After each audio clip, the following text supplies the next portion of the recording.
Okay, welcome back. Now, today we will be going over part 2 of the Introduction to Unity series. This is the second lesson in the Retro Game Design series. And we left off in the previous lesson. We were going over Unity, what it was, how to use it, and we were basically doing the putting down basic assets and controlling player movement. Now that we're back, the first thing I always do whenever I go back to any game is I press play and just play the game just to see roughly where I am. Okay, so I have the player movement, I have the Pong movement, which is good, and I have all my little graphics here, which is really nice as well. Alright, cool. This is looking pretty good right now. Alright, I'm going to press the play button and we're going to get started. Now, this lesson may seem like a lot, but it's actually really not all that much when we break it down. So, what we're going to do in this lesson is, to make a Pong game, you of course need a ball. So we're going to add a ball in here, and we're going to give movement to that ball. So I'm going to get started, and I'm going to go back to the assets folder, which is the main project folder. I'm going to go into assets, 2D sprite. I'm going to go into character, and I'm going to choose ball. Actually, you know what? Balls are boring.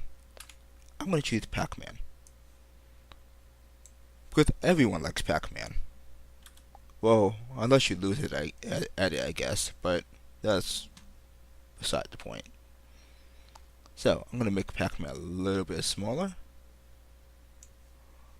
And I'm going to zero out Pac-Man's position information. Alright, so I'm going to replace Pac-Man's name with ball and change it to being a ball. Like so. Alright, so first thing I want to do is I want to add a rigid body to Pac-Man, like how we added rigid body to the other characters so that they move and react to forces of gravity. So I'm going to press play just to make sure that worked. Yep, he's gone. Cool. Alright, so first thing first, no gravity. We don't like gravity around here. Alright. Next what I'm going to do is I'm going to go into my scripts folder and I'm going to add in the script for ball control. Now it's a little bit hard to drag scripts onto the Pac-Man character, only because the camera is literally right in the way. So when I drag that on, it drags it onto the camera instead. I'm going to remove that component. I'm going to just click the ball and just click add component and just type in ball control. So long as your script is inside your file folders anywhere, you can easily call it by just typing it in add component. And I've added the ball control component. So let's try it out. Let's see if this worked. Okay, it's starting to go somewhere. That's good, really good. Or let's see if I can hit it back now. Oh no, it's kind of just phased through it.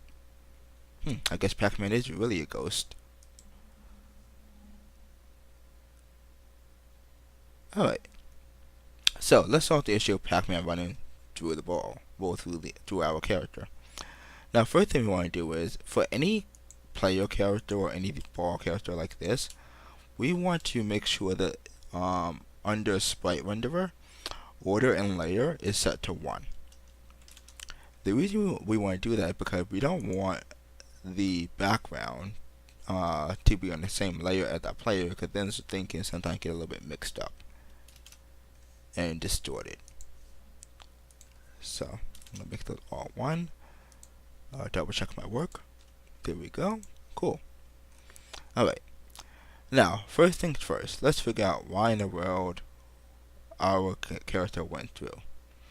Well, the reason it went through is because as these objects stand right now, they're not really exactly solid. They're just there. So there's been nothing inside of Unity telling it hey, this is a solid object, and when it collides with another solid object, it will do something. So we're going to add that functionality. I'm going to click Add Component, and I'm going to add a box collider. Now, what a collider is it basically stops one object from going past it. It's an object that stops things from going past it. So when this, let's see if I can make the collider a little bit bigger to show you guys. Let's make this 0.5. 0.5. That's not what I wanted. Well, that's what I got. Cool. Alright, so this green line is our collider box. So the object, any object with a collider cannot pass through this green line. Yeah, for the most part. There's some caveats to that, but we'll cross that bridge when it comes. So I'm gonna make this 0.35 like it was before, and that's good. Now I'm gonna add a box collider to this one as well, and it's 3.31. That's fine. I don't really need to worry about that. I'll leave that at 0.31. Now to adjust the ball, and I'm going to add a component. Now instead of a box collider, I'm going to use a circle collider. The reason I'm using a circle collider is a circle object. There's no need giving a circle object like this a box collider that's way out like this, because if it had a box collider that's way out like this, it'll be really weird playing the game. Alright, so I gave it a collider that roughly fits the shape. So now when I press play, let's see what happens. It's still going very slow. We can fix that soon. So, oh no. That's fun. Oh well, maybe we'll hit it. Now it's gone away. Alright, so when one object collided with another object, it decided to do a spinning backflip. Spinning backflips are fun if you can do it. I can't. I know I sure can't. But I'm pretty sure when playing a game, people do not want to do a spinning backflip. So to fix that, what we're going to do is we're going to click on this object. We're going to go to under rigid body. We'll go to where it says constraint, and we will freeze the rotation so that when it collides with another object, it won't go spinning off any way it wants. So I'm going to do that for all of them. I'll select the ball and freeze out the rotation for that too. Cool. Now when I press play, it still goes very slowly. Waiting. Okay, cool. So it didn't go bouncing anywhere. It didn't go like rotating around and doing a backflip, or object didn't. But it also didn't bounce or do anything at all. It just kind of stopped. So let's add some bounciness to this object. To do that, we are going to actually add a material that can control the bounciness of an object. These materials are called physics materials. And I'm going to get to that by, I'm going to go up to Assets. I'm going to click on Material. I'm going to click on Physics. And I'm going to use Ball Bounce 2D. I'm going to click on the ball. And I'm going to click this Ball Bounce 2D. I'm going to drag it right into here. Oh, nope, sorry, not there. I'm going to actually drag it underneath the rigid body 2D. You'll see something that says Material. Physics material, will drop it in right here. Now all this ball bounce really does is it controls friction and bounciness. I have my friction set to 0. Friction just basically kind of slows it down a little bit when it touches the object. Now bounciness, however, that is where the fun comes in. Bounciness allows the object to bounce. So let's just give it a try. Now the object has a physics material where it affects the bounciness, so now it's slowly bounced. It didn't exactly stop. It's still going way too slow, but at least it bounced. It's making some progress. Alright, cool. Now let's fix the problem of the ball going way too slow. Now, you can always adjust the ball speed to make it higher, but I'm going to first adjust the mass of the object. Now, the mass of this ball right now is set to be 1. Let's make it 0.1. And let's test that out. Okay, that's much better. Now let me see if I can actually hit it this time. Okay, cool. We got a game. Kinda. It will be a game if our characters stop flying everywhere. So let's fix that. Now, so we have our Pac-Man character. It bounces, and we have our Pong players going up and down. So this game is really almost done. If you think about it, we only now have to figure out how we can do a goal and make it so the character doesn't really go anywhere else. Now, the next thing we're going to do is we're going to add some colliders, and these colliders will act as boundaries. Now, there are 2 ways you can do this. Each way functions exactly the same. It's just 2 different ways of approaching the same problem. Now, the way I like to create my boundaries is I would go up to where it says game object, and I will create an empty game object. Now, you can't really see anything because this object has nothing in it. It doesn't have any sprite renders in it, nothing. And in fact, let me actually explain to you guys what an empty game object is. So I'm going to just drag in this Pong ball right here, because this object has hardly anything on it.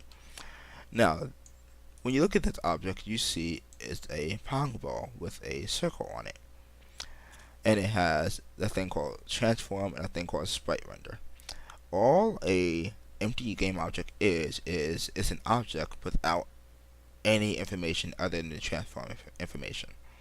So if I were to remove this component, this would technically be an empty game object because it had nothing in it except the transform information.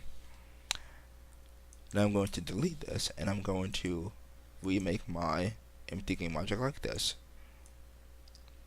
And what I'm going to do is I'm going to add a box collider to it. Box collider 2D. Now the reason I did everything like this is because the box collider, you can see the green line and adjust it like so.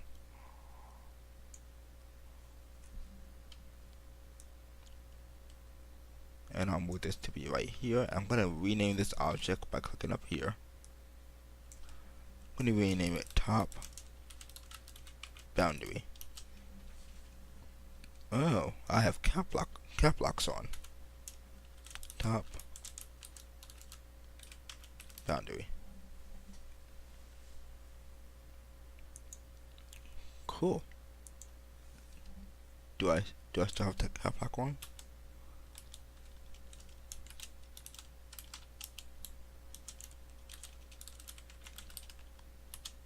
There we go. That's better. Okay, cool. Now, if I want to copy this object, I can hold down the Alt key. Oh, sorry, wrong program. Hold down the Control and press D. That duplicates the object, and I can move that object down like this.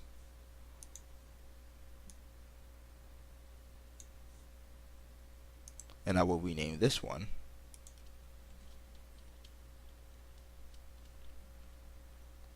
bottom boundary. And if for a fact I renamed this, and I renamed it properly.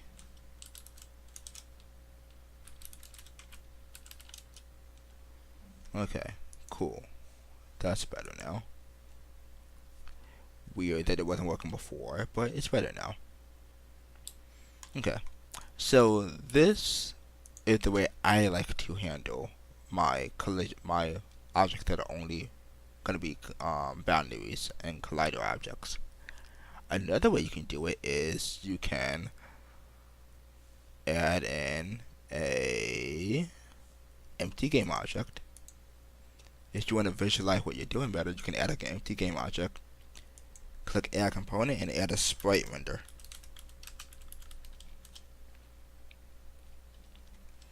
And when you add a sprite render, you basically get kind of like what you had here, one of this Pong object, where you have a sprite renderer. Now with this sprite renderer, I'm going to click on this circle button right here, and you can actually add in any of these objects you want. I'm going to click one that says, I'll click one that says knob. Why not? I mean, I'm not going to use that one. I'm going to choose one that says floor. Nope.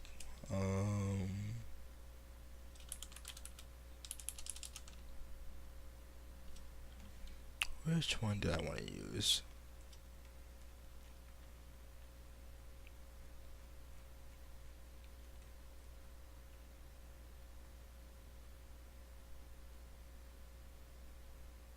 Platform, that's what it was called. Sorry, there was a very specific one I wanted to use. So I can use this platform one. And now with this platform here, I can then go back and create another box collider, 2D, and have this act as my player one goal. Like that. Make that at 90 so it's perfectly flat. And like so.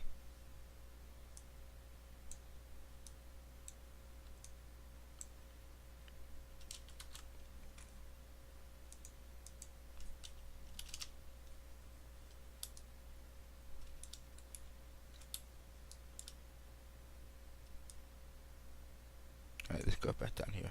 Sorry, I was just trying to adjust some things a little bit better, but it's fine the way it is. Alright, with the play one goal here, I'm gonna hold down Control D or Command D to duplicate the object and move this one right here. Right here. There we go. And just want to rename it. To get to that small menu I just had, I right clicked over the word. There we go. Now when I play the game, I don't really have to worry about my character going way off into a distance. Now I might actually make this boundary a little bit higher. And same for this one. Just because I felt like I wasn't able to go as low as I would have liked to. There we go. That's good. Alright, so this game is like 95% done. Now, the last thing you probably noticed is there's no way of actually setting a goal. So to do this, what we're going to do is we're going to use a script. I'm going to click on the P1 goal for player 1 goal, and I can either go into the scripts folder by doing that and do P1 goal and drag it in here, or I can just type it in by clicking add component. Both ways are equally fine. I just have my way of doing things. Cool. Now let's see if everything worked. Nope, it did not. The reason for that is, for these two objects to actually be a goal, we need to actually set them to be a trigger. Now, I'm going to click on both objects at the same time, and I do that by clicking on one, hold down shift, click on the next one. Then I'm going to go to Box Collider 2D, where it says is trigger. I'm going to check that on. Now let's see if this works. Okay, so whenever this ball gets close to the object, it will go away and reset back to center.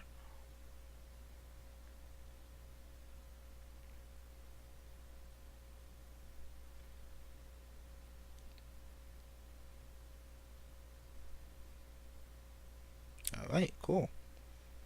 So the way I program this game is as soon as one player gets 7 points, the game is over. Now with that, we have completed the game of Pong.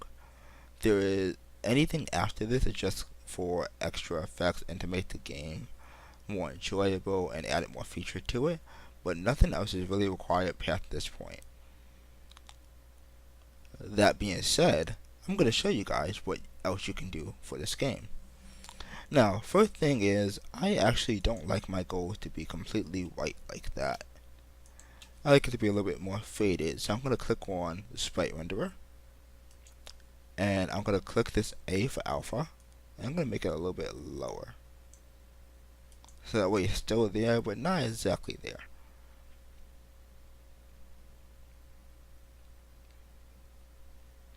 Next, what I'm going to do is I'm going to add a new empty game object.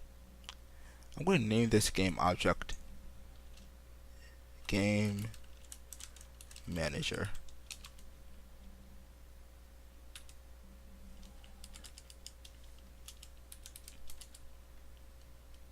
There we go. With this game manager, I'm going to scroll down until I see something called trigger restart. Now let's see if I can copy this. I probably can't, but that's okay, because instead of using the one inside 2D scripts and breaking the connection to our previous game, I'm going to click on this scripts. I'm going to go to universal scripts, and I'm going to click this restart one.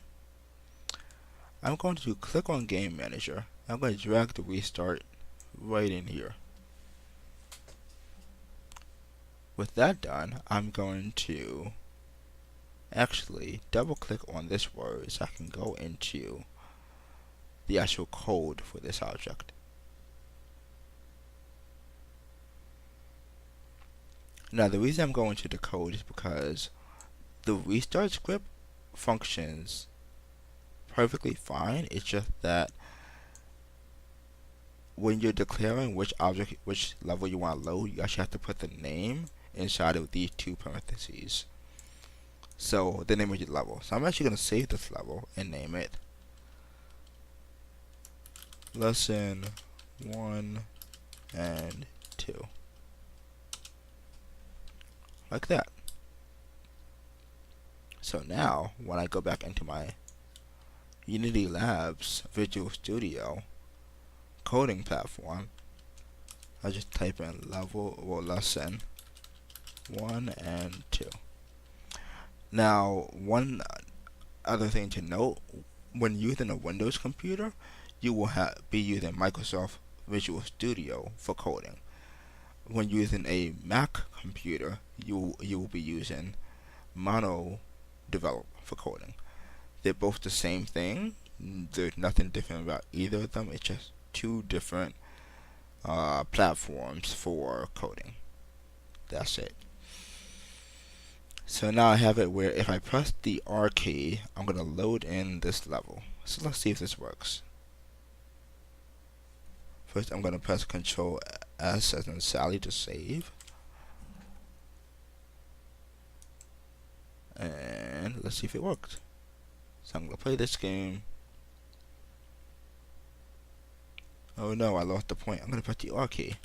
Oh, everything worked. Everything got reset back to normal.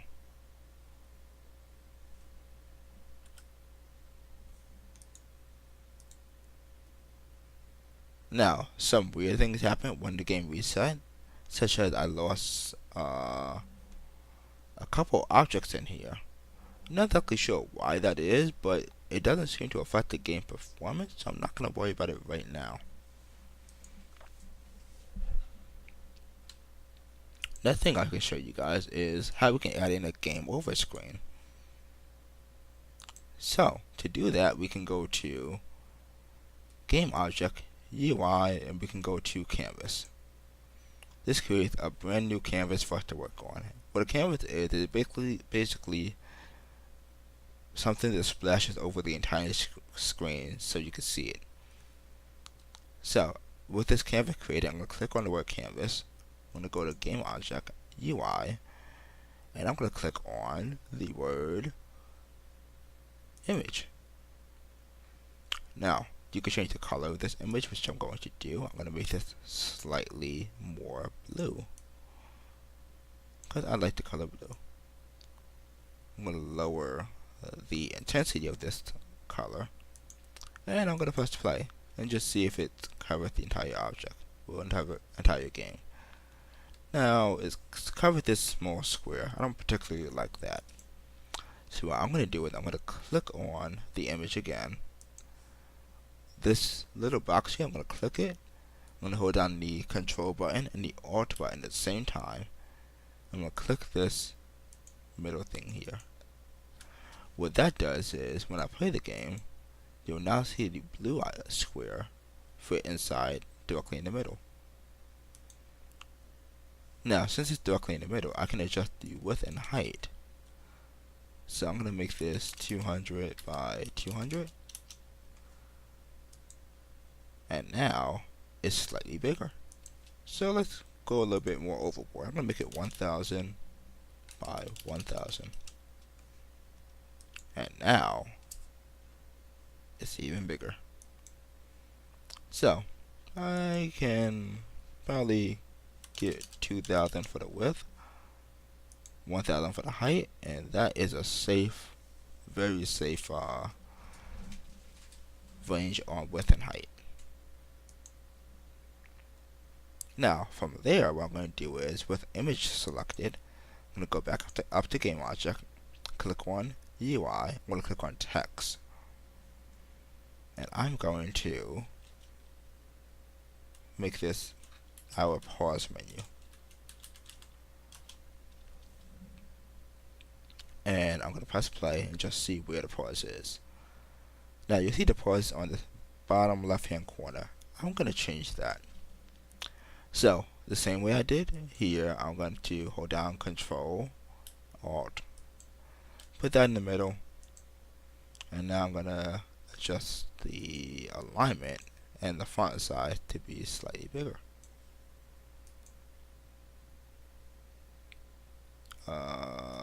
Where'd it go? Let's make this completely white.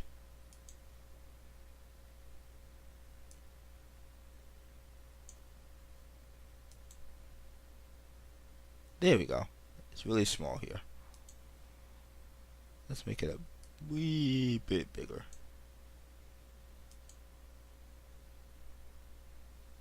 Okay, that was too big.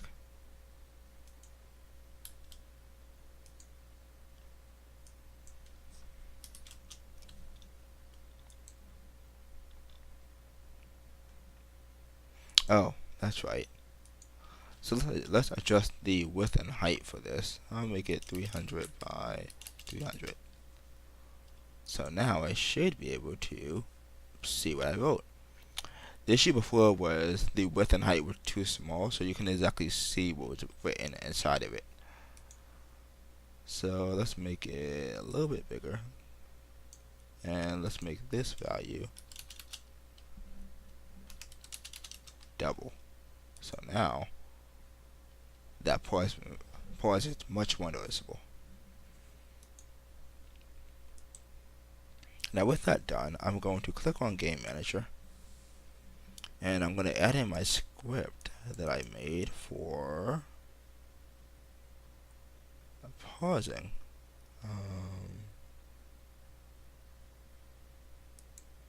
That script is called Game Management. Now this controls how to pausing and unpausing in Unity. So I'm going to click on Game Manager, click on Game Management, and drag it into under Add Component. To pause the game, I'm going to press the number 1.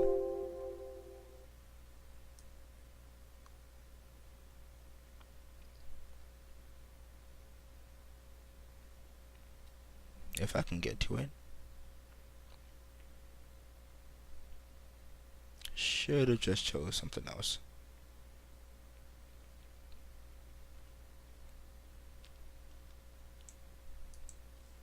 Okay, I'm gonna choose something else. Let's make it the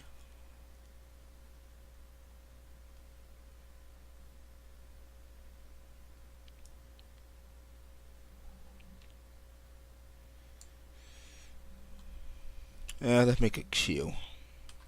Q is never used. To pause the game, and I'll press E to resume the game.